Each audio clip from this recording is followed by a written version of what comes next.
Welcome. You're listening to Coffee Break with Purdue Engineering, a podcast production from the Office of Future Engineers at Purdue University. In this podcast series, we discuss the many programs, majors, and opportunities found in Purdue Engineering through conversational interviews with staff, faculty, alumni, and current students. We hope you enjoy our show and it helps answer some of your questions about what it's like to be an engineering student at Purdue.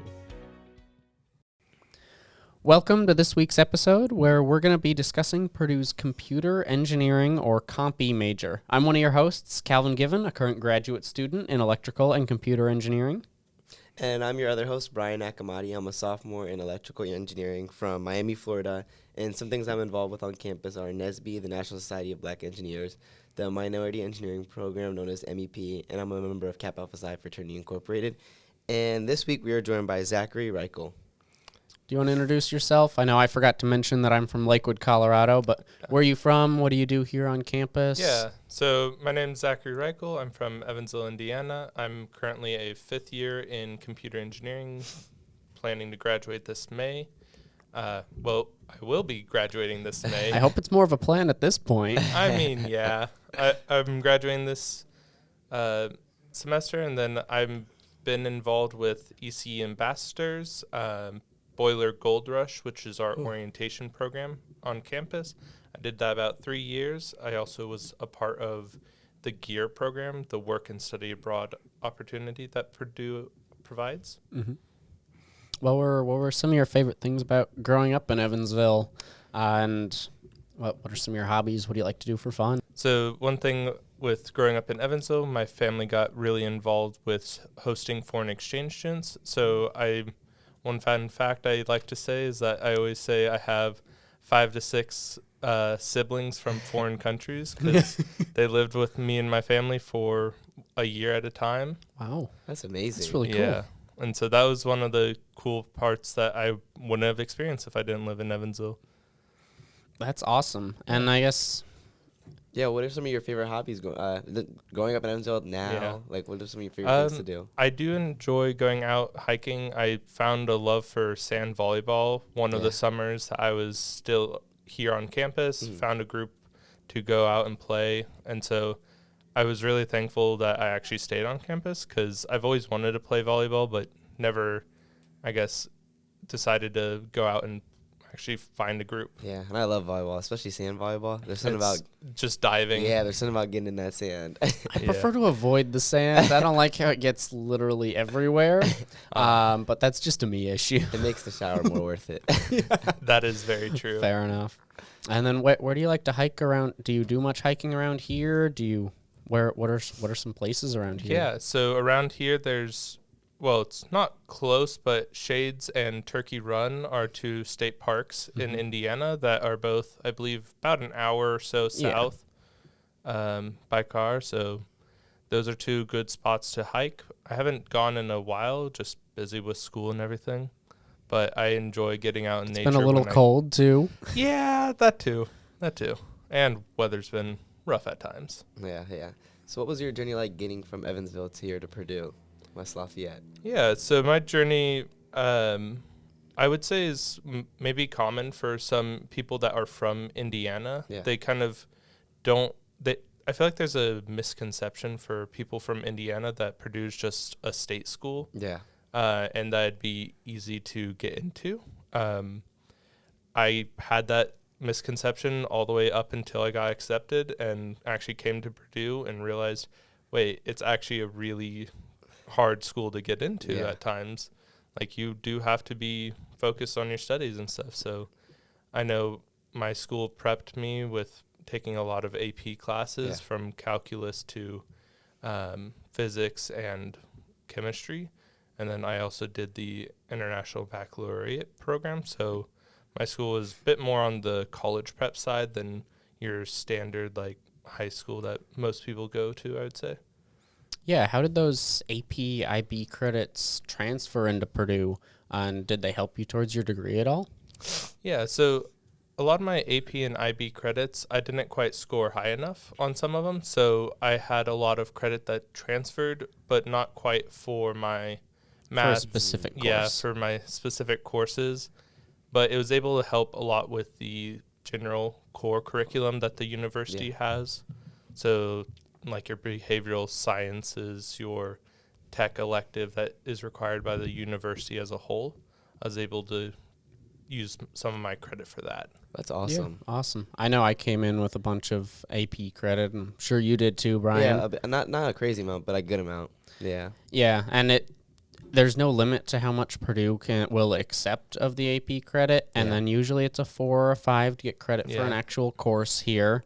And if you're worried about, okay, well, looks like I'm accomplishing so much of that first year engineering, so many of those requirements for first year engineering, don't worry about it. There's so many people in your situation bringing in a bunch of credit. If it's a sequential course like calculus, you're just going to move on in the next course progression. So you'd start in Calc 2 or maybe Calc 3. And if it's a one-off course like chemistry or physics or one of those where there's not necessarily a next course, that's essentially going to give you more elective space in that first year. Yeah, and I really like, Zach, how you kind of mentioned that even though you may not have scored high enough in some courses, you still were able to gain credit for it. So that's really cool. And I don't tell that to enough students and families. I kind of forget about that. Yeah, and that even if it's undistributed credit where it's not counting for a specific course necessarily that'll help you towards your graduation, it's going to make you be a sophomore by credit, a junior by credit sooner, which will help with housing priority registration as well as just course registration priority. Yeah, you'll get in with your advisor a couple weeks before. Yeah. I don't think I've ever had a situation within computer engineering where I needed that necessarily. Most of the classes, I was able to take them when I needed it. I believe there's one situation with my seminar course, actually. My junior year, the fall semester just had too many for the amount of lectures that they had for it. So I would have taken it my second semester, but ended up going abroad to Germany. So kind of can't take it when it's an in-person class in a foreign country. So I assume you went and just fit it in somewhere else in your schedule, somewhere in senior year. Yep.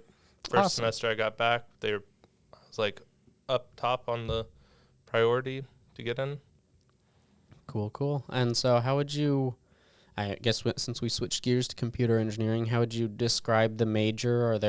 Are there concentrations in it? Are those concentrations required? And what can you kind of do with the degree, or what are you planning to do with the degree?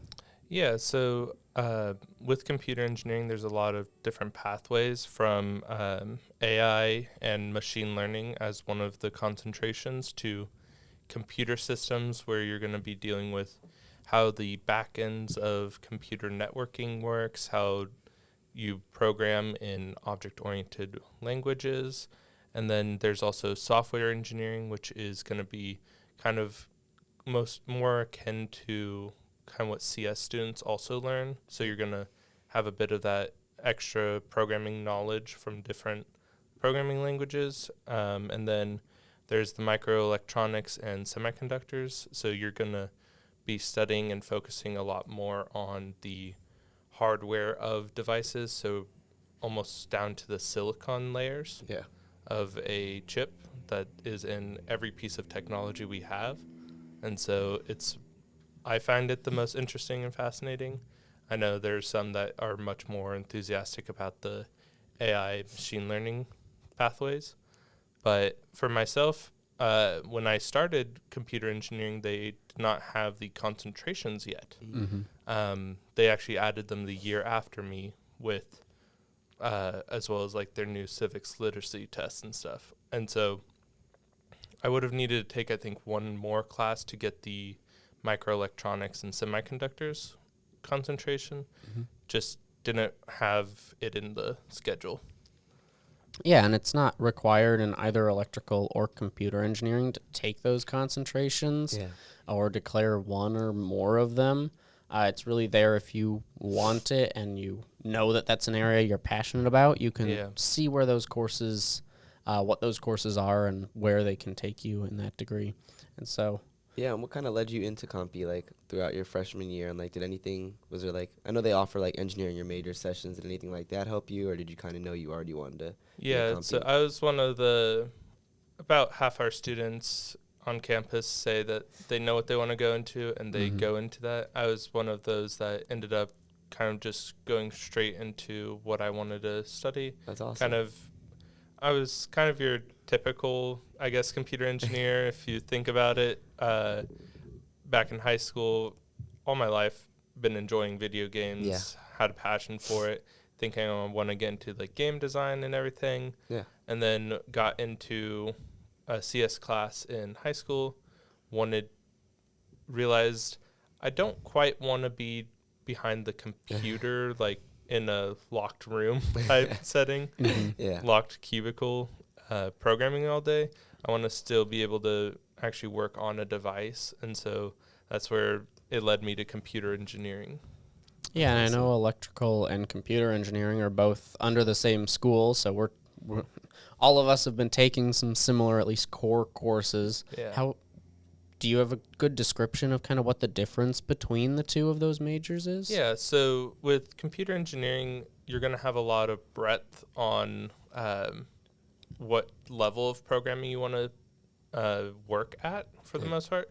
I'd say the main difference is you're going to be able to work all the way down at the chip level and even some potentially like circuitry level and interactions between programming and hardware, and then all the way up to software engineering and networks where you are doing the communications between other computer networks and servers and everything on that realm, and writing the new algorithms and the leading research on how to optimize programs and stuff for computer engineering. Electrical engineering, you're going to be a lot more onto the circuit level. Potentially, there are some electrical engineers that do go the software route, so it is still very possible to be an electrical engineer that masquerades as a software engineer, I will say. And then I believe you two can probably speak more on the electrical side, your alternate pathways. I know you have power systems. Yeah. There's a power systems, there's a fields and optics, and then the other ones are pretty similar to the concentrations that you guys have. So that's I kind of like to describe it a similar way. You've got computer science over here. Computer engineering is like a middle circle in the Venn diagram. Yeah. And then electrical. They all kind of overlap quite a bit, but electrical is definitely more on that hardware side, whereas computer science is really on the software side, and computer engineering is a good blend of the two of them. Yeah, that's how I like to talk about it when I speak with like family, friends that aren't very engineer oriented. Yeah, and another thing about electrical engineering that you won't get at least built into the curriculum is the electromagnetics fundamentals. So everyone's required, whether you're electrical or computer, to take Physics 272, which is our electricity and magnetism physics. Yeah. But electrical engineers are required to take electromagnetics 1 and 2 if they would like to. They have to take electromagnetics 1, and that's something that computer engineers don't. So that could be something to help differentiate the two degrees. They're overall very similar and can get you a lot of the same places. It's actually really nice that they are so similar, because if you decide I actually want to go more into electrical, it's pretty easy to transfer between computer and electrical engineering with the help of your advisor to set up, okay, what classes will you need to add that is a requirement in computer but not a requirement in electrical. Yeah, or vice versa there. And kind of talking more on the classes again, what are some of your favorite courses you've taken so far in Comp B, or I guess electrical too, and like why? Yeah, so I'd say one of my favorite courses has been the ASIC Design Lab class. Was probably one of the most challenging and rewarding courses I've taken on campus. Yeah.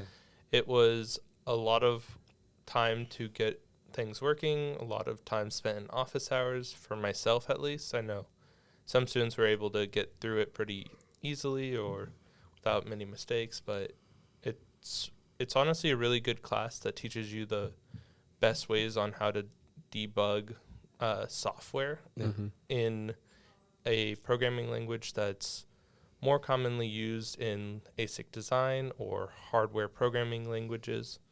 And so, yeah, I've found that 337, EC 337 is one of my preferred classes I've had. I wish I had taken it so much sooner at the university. And then, honestly, senior design was another one. So when I took it, it was ECE 49022. I've heard in the works it's getting updated to potentially like a 2-semester class. Going to get rebranded into a 2-semester course, which will be nice just to give you that extra time to work on and refine the prototypes. But, yeah, you want to talk about senior design? What was your project? Yeah, so we made an autonomous chessboard, and so the idea and plan was to use an array of 64 Hall effect sensors to be able to detect where a piece was located, because it can detect the polarity of magnets, is what a Hall effect sensor does, and then use a XY motor table to be able to move an electromagnet to underneath a piece and then drag that piece to the appropriate move. The project's goal and idea was to be able to play a game of chess against a computer bot, but not everyone wants to always be playing chess on, let's say, chess.com or LiChess or whatever your preferred chess program is on your computer, but still be able to play with that physical touch. And so that was our goal, kind of like you said, with the 2 semesters, give you that breathing room. That was one thing that I wish we really had. Just, we weren't able to prototype well enough.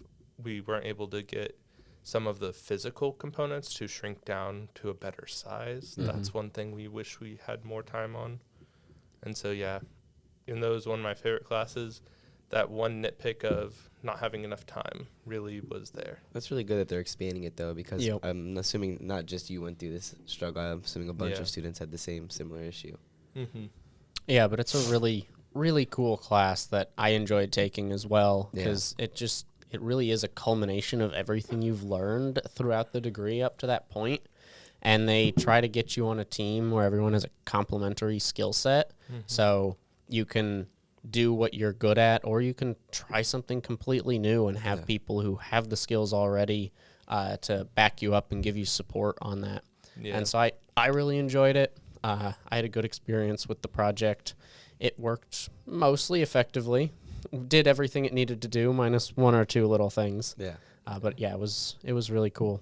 Yeah, you better start thinking of what you're going to do for your senior design project. You got any ideas yet, Brian? Not really. I've not been thinking that far ahead yet. That's okay. I had no idea until I showed up for the class. There is a lot of options for senior design, from doing an EPICS or a VIP project that you can work into senior design, and then also just the standard traditional route. And then there's also a pure software engineering type senior design. That's good to know. That's good to know. Yeah, quite a few options for that. But it's really can serve to whatever interest you have. As moving on from that, have you had any internships? We've talked about some of that project experience, but have you had that real world work experience before? Yeah, so I completed a 3-rotation co-op experience. And so I was working with a company, and it was actually a corporate partner of Purdue in their GEARE program. So they work with Purdue to help students who want to work and study abroad to have an opportunity to work at a company domestically and then work for that same company internationally. And so I actually worked with a company local I say local here, it's ZF Group. And so they have a location here in Lafayette, Indiana, but its headquarters is out of Friedrichshafen, Germany, which is on Lake Constance, very southern part of Germany. Across the lake is Switzerland and Austria, so very beautiful area. I ended up doing my second rotation with ZF when I was working abroad at their headquarters location. And so I was a system engineer here in Lafayette, and then I was working on their efficient power electronics team in Germany. Awesome. So that sounds like a really cool experience, and a really great opportunity to work abroad. Do you mind what exactly is the GEARE program? I know it has both a study abroad component and a work abroad component, right? And Yeah. what are the requirements to get involved in it? Yeah, so the requirements are relatively simple, I would say. I believe it's 12 credits for the language of the country that you'd be studying abroad in. So for myself, it was 12 credits of German. I also ended up getting a German minor. The work aspect to be able to be a participant, you also have to have a domestic internship before you go abroad. And so a lot of students get that their sophomore summer or sometime in that sophomore year to junior year. Most students will study abroad spring their junior year, so second semester junior year, and into the summer, and then you'd come back your senior year to be able to graduate on time. My 3-rotation co-op, going for a German minor, pushed everything deadline-wise. And how was studying abroad? Like, how did it feel being in another country? Have you been abroad before that? Yeah. Would you recommend it? I definitely do recommend studying abroad. It's a very eye-opening experience. I think is one of the biggest things is how much different learning styles, working styles are in different locations, countries. It's really helpful. I think the biggest thing that the GEARE program helped me realize was my own implicit biases, being unsure of how to interact with coworkers in situations, how to be more accepting and adaptive to working in a different environment. And so that's one of the things I bring to the table when going and applying for internships and stuff, is I have that work experience working in completely different environments. I did study abroad to Austria for a short 6-week program back in high school. And that was where I actually realized I was like, I want to do this again, but in college, because this short study abroad I wasn't in a classroom with Austrian students. I studied abroad to Austria for a period of time. Got you. I was in a classroom with U.S. students. Yeah. And so it was like, I want to be in a classroom with foreign students learning their material. And so it was definitely a challenging experience to get there, and just studying style in Germany and lecture style is very different from the U.S.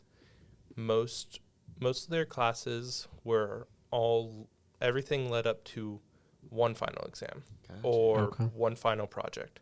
So you may have homework assignments that you have to do and complete, but they're not worth much grade at all. Unlike sometimes here in our courses, we'll have 50% from lab work experience, 50% are your exams or something.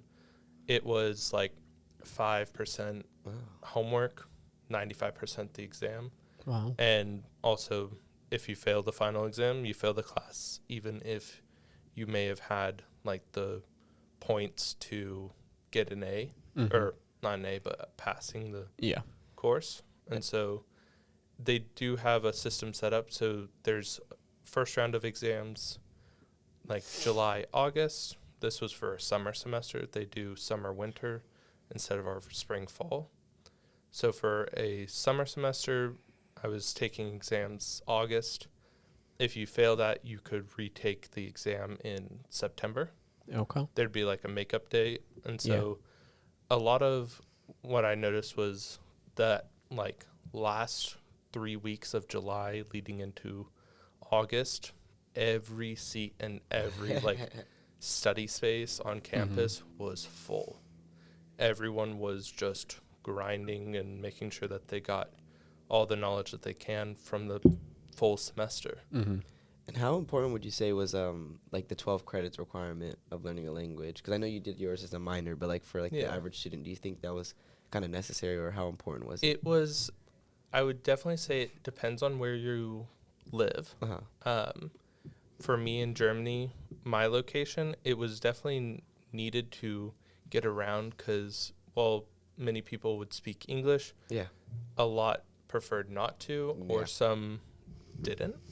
Especially some of the older generation didn't speak much English. Gotcha. When I was at work, it was fine. Most people were comfortable, able to switch to English when needed. Yeah. But most work life is done in German. Where in Germany, they're going to speak German. That's awesome. I know for one of the other fellow GEARE students, my cohort year, he was in the middle of like the Bavarian forest. And so when you're that far away from like large cities, the English population or English speaking people, kind of diminishes down to a lot smaller amount. Yeah.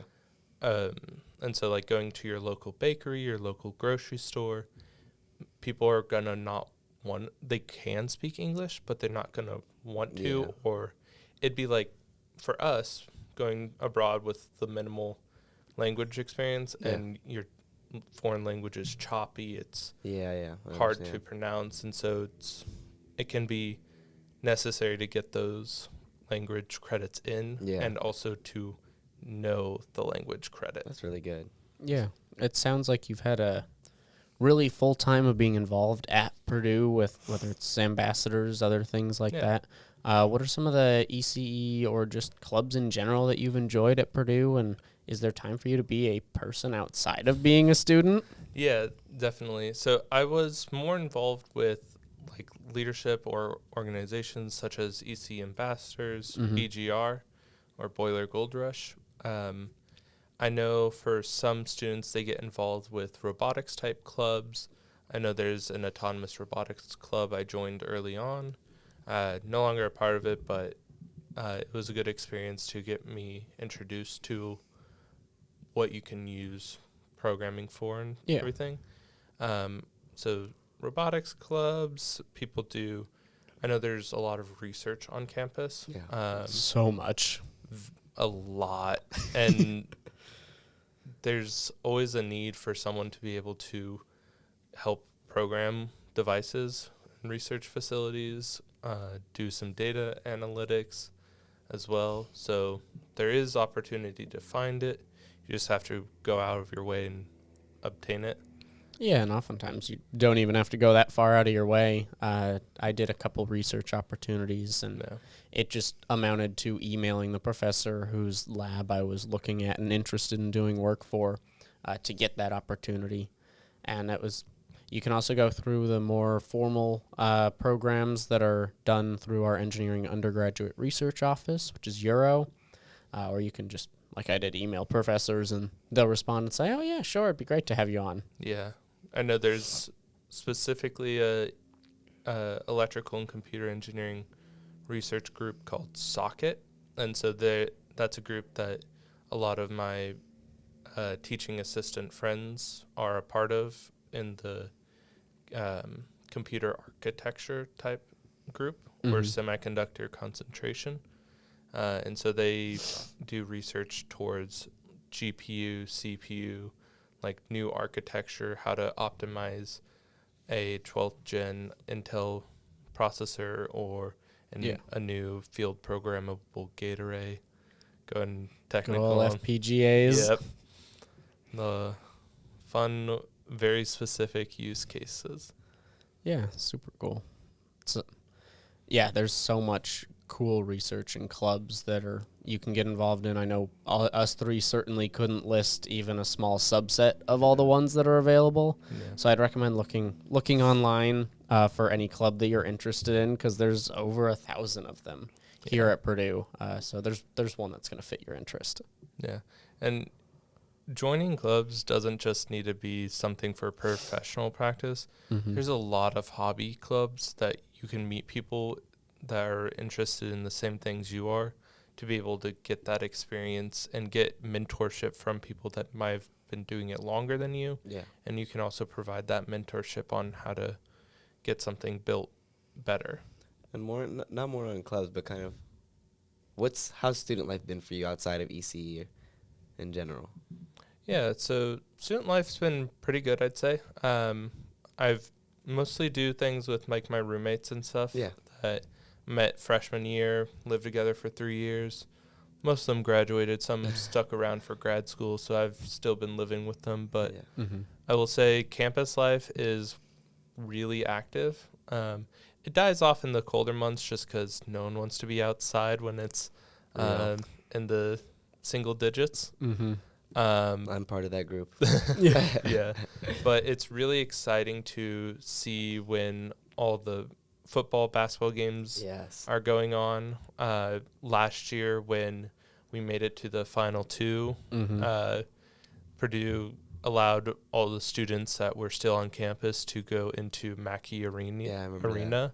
And so even though we lost, it was still a great time to watch the game and see it live with a crowd of your peers and everything, all cheering, booing, calling out misplays, missed calls. It was as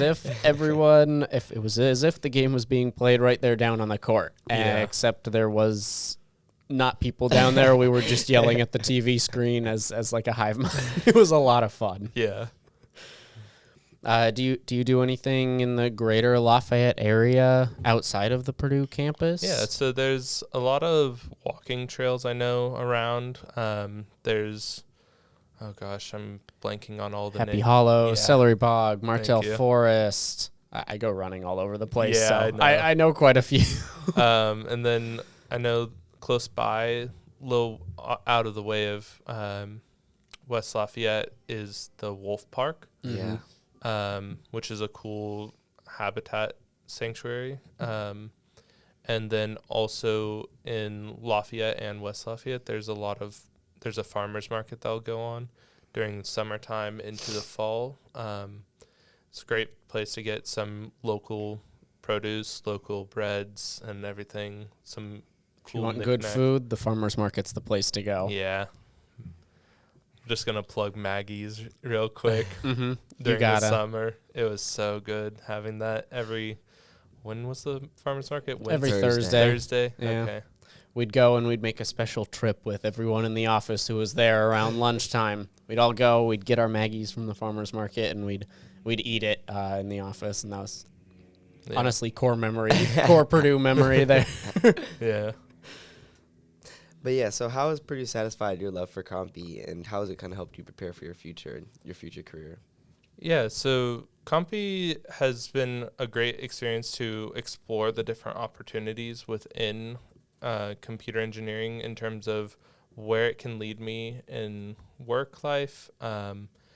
I wish I had kind of pushed myself to take some of the hard classes that everyone dreads taking or is like, it's so much time, it's too time consuming to take. I wish I had pushed myself to actually go out and take those classes earlier on, because I feel like I might have ended up pushed myself even further along towards taking some of the master's level courses while still in undergrad. I know a lot of students will do that, and so if you push yourself to try what your interests are, you can definitely get out a lot more from your computer engineering experience. Yeah, well, thank you so much, Zach, for all your insights. We really enjoyed having you on the podcast today, and we have one final question for you. And what is one piece of advice that you think could help an incoming freshman looking at Purdue engineering? Yeah, so my one piece of advice, and this is kind of goes to if you come to Purdue or if you go anywhere else, but find what your passion is in your field and go as far as you can with it. Find someone to do research with, find someone to work with on a project. Don't be afraid to take that first step in taking a hard class to gain that experience earlier on. Yeah, and those hard classes are what people typically think are hard. If you're enjoying it, it's going to be just a really enjoyable challenge. Yeah. I know I've taken a couple classes where I put a lot of time into the work and the homeworks and the projects, but I enjoyed it so much that it didn't really feel like work. It felt more like a passion project. Yeah. And if you can find that in your degree, that's something you should really hold on to and stick with for sure. So I think that was a really good piece of advice there, Zach. And I guess that concludes this week's episode. As always, reach out to the Office of Future Engineers if you have any other questions. And yeah, we will see you guys next week.